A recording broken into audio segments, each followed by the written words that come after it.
So yun, okay, KGX, kumusta kayong lahat? At Bitcoin update muna tayo mga lods, no? So 61.5 kahapon, nakita nyo naman, no? Nakuha nyo yung 61.5, umabot ng 63.4, 63.3, di ba? So malaki yung tinaas kahapon ng TA natin. Pero lagi kong sinasabi sa inyo, dapat nagtitipi kayo sa... Ako mid ako nagtitipi mga lodi sa susunod na resistance, di ba? Kasi ang susunod na resistance natin dyan 63,886, di ba? 63,886 siya. So meaning yung 63,886 na yon masyado siyang malayo mga lods, di ba? So ngayon yung malayo na yon, ako nagtitipi na ako diyan sa gitna. Kasi bakit? Kasi possible pwedeng bumaba, parang nangyari kahapon. 63,300. Tapos biglang bumagsak ulit ng 62.7, no? Tapos nag 62.4 ulit. O ibig sabihin may chance na bumaba, no? Kaya ang ginagawa ko, inihintay ko ulit yung next resistance na siniset ko mga lods, no? Katulad niyan nung nakaraan, nag-TA din ako ng 62.900, 62.900, no? So lumipad siya hanggang 62.4, no? And then ang next resistance natin 63,886. So nasa kalahati siya, nasa mid. Doon ako nagtitipi na ako doon mga lods. 'Di ba nakikita niyo yung post ko, 'di ba? 30% profit, 'di ba? Ganun lang eh, 34%, 40, ganun. Tapos minsan makikita niyo lang na 100 diyan pag nakalimutan ko mag-set ng ng take profit. Pero lagi ako nag-set ng take profit. Lagi ako nagti-trigger, 'di ba? Nakikita niyo may mga trigger tayo na kung saan kahit tulog ka biglang mag-open ang position mo pag nakuha yung TA mo, no? So yun lang naman yun mga lodi. And then syempre, lagi tayong panalo ngayon, di ba? Kung makikita mo, laging panalo. Pero wag nyo nga asahan yung laging panalo, ha? So dapat hindi kayo all in dyan. Dapat sa crypto 3% to 5% lang ng assets nyo yung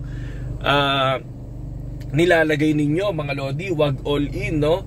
Kasi minsan hindi natin napipredict yan. Katulad yan, biglang yung katulad na prediction na biglang nag-dump nung nakaraan, di ba? Hindi ko na predict yun. Basta ako may support and resistance lang ako. So kaya lang kapag natamaan yung support ko, mag-short ako, di ba? Pag na-reject, maglulong ako. Ganun siya. So pero pag tulog ako, pag nilagay ko short, na tinamaan yung support ko, talagang automatic naka-short siya kasi yun yung siniset ko.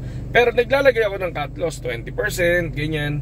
Tapos yung pinaka take profit ko 30 to 40%. Yan ha. So ingat lang ha, ingat lang mga idol, no.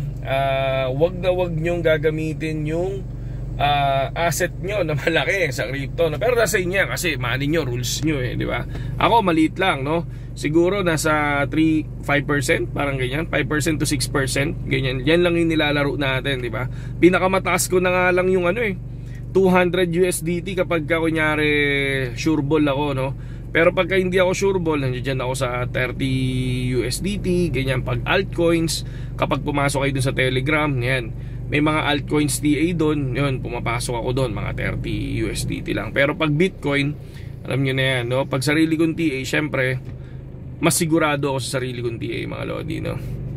And then sa mga wala pang BitGet account, no, kunin nyo yung link natin sa description, dun kayo mag-register kasi meron tayong competition, no? Merong competition ngayon na worth 4,000 USDT.